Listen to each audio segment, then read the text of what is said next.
Bonjour à tous, je suis ravi de vous retrouver en cette nouvelle année pour votre point bourse. J'espère que vous êtes en forme, que vous avez passé de belles fêtes.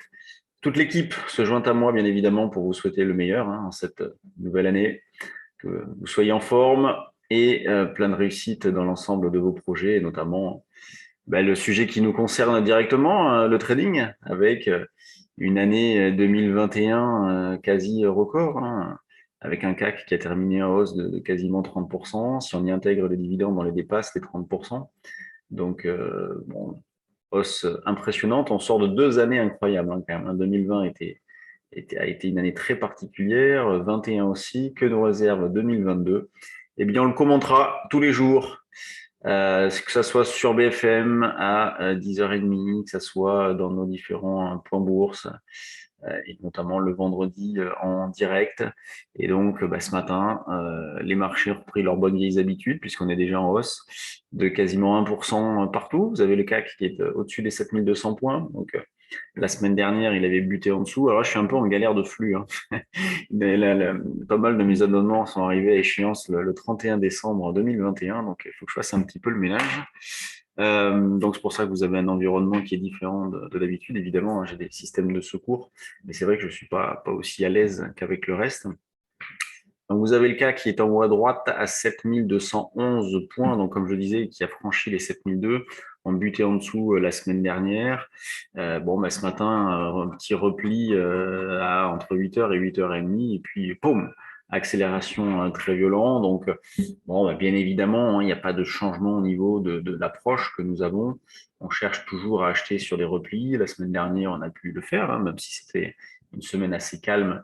On a réalisé quelques opérations. Là, ce matin, on a essayé de gratter un petit peu plus bas que le 55 qui a été fait, puisqu'on était plutôt enclin à acheter, notamment vers 45. Bon, on s'est arrêté au-dessus.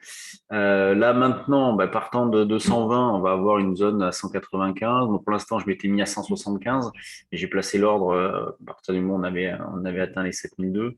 Bon, je vais rester sur cette idée d'un achat vers 175,80 pour l'instant. Je suis pas pressé non plus. On peut profiter, en tout cas, moi, c'est ce que je fais, c'est ce que je propose aussi, d'acheter des calls dans cette phase-là. La volatilité a pas mal baissé. Et justement, si on veut regarder la volatilité, vous prenez sur des options à la monnaie, on est autour de 12,5 de vol, donc ça coûte pas cher et ça permet de se constituer un solde acheteur. Justement, lorsque nous avons des accélérations comme ce matin, ça permet d'en profiter, d'être dedans, de pas avoir la frustration de ne pas participer à la fête. Donc, faut pas hésiter à le faire sur des replis avec une vol de 12,5, ça coûte tellement pas cher. Là, par exemple, moi, ce matin, j'ai liquidé quelques calls 7002 qui me restaient, les fameux 7002 qu'on avait payé 20,25 sur le trou d'air. Là, ils valent 90, me semble-t-il, et 7002, ils sont ici, on les a payés 25, ils valent 90, 94. Donc, voilà, une nouvelle opération. Cette fois-ci, on fait 4 fois la mise, donc c'est bien, il faut continuer dans cet esprit-là. Et vous pouvez acheter des calls 7004, par exemple. Moi, j'en ai acheté un petit peu. Donc, ça permet d'avoir un petit solde acheteur et en intraday d'être opportuniste et sur le CAC en essayant d'acheter vers 75-80.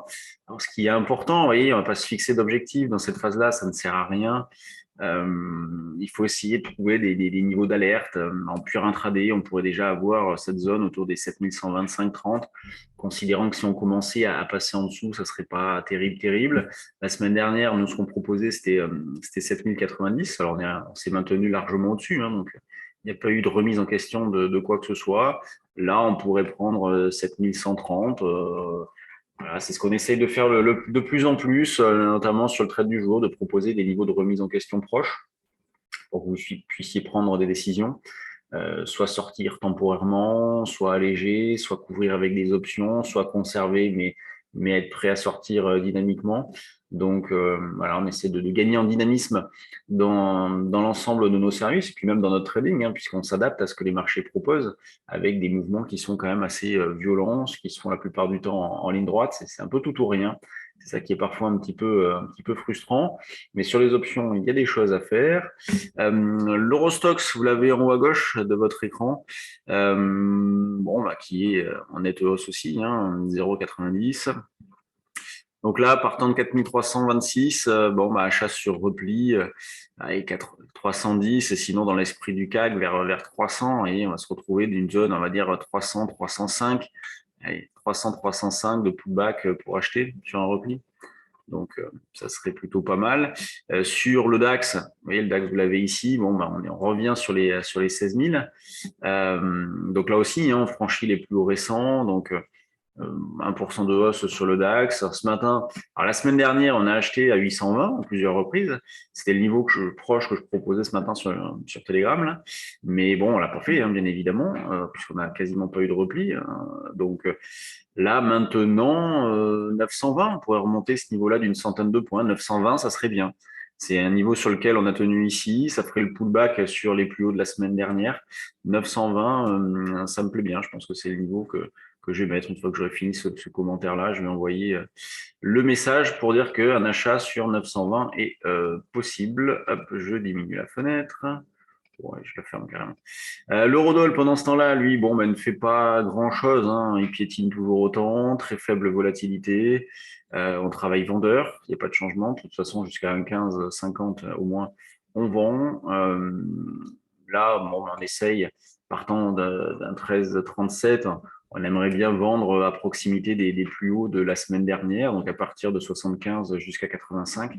C'est l'idée principale de ce début de séance, sachant que, bah, regardez, hein, quand on prend du recul, l'eurodoll piétine depuis pas mal de temps déjà. Hein, donc, depuis le 22 novembre, on tourne autour des 1,13.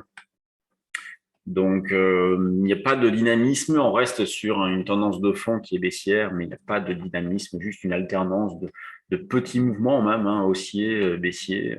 Et donc là, on essaie d'exploiter donc des ventes sur des rebonds. Alors sur les actions, j'aurai des difficultés à vous montrer les graphes et tout comme je le fais habituellement. Donc bon, on se concentrera là-dessus plutôt demain. Là, je vous ai mis la liste des valeurs du CAC avec, comme vous pouvez le constater, une très grande régularité, les grosses pondérations bien orientées, Airbus, L'Oréal, euh, Total, Schneider, donc ça c'est les poids lourds de la cote qui sont bien orientés. Le CAC, vous l'avez ici, hein, 7218. Il reste 2-3 points d'écart. Ce matin, il y a Total qui a détaché son dividende. Donc, il y a 2-3 points d'écart entre le cash et le futur. Le luxe, LVMH prend 0,59. Kering, 0,37. Donc, on ne peut pas considérer que ce soit le luxe qui nous tire.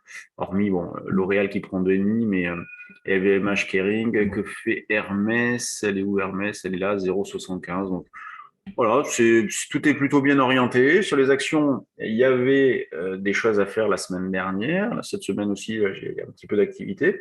Donc, c'est une période assez sympa sur les actions en ce moment, pourvu que ça dure. C'est vrai que l'année dernière, cette période de l'année était plutôt propice aux actions. On a eu 3 mois très intéressants. Très intéressant. Et derrière, ça avait été un peu laborieux avant. Et puis regain d'intérêt en fin d'année avec des choses à faire. Donc pourvu qu'on reste sur cette dynamique-là au niveau de l'activité sur les mid et small.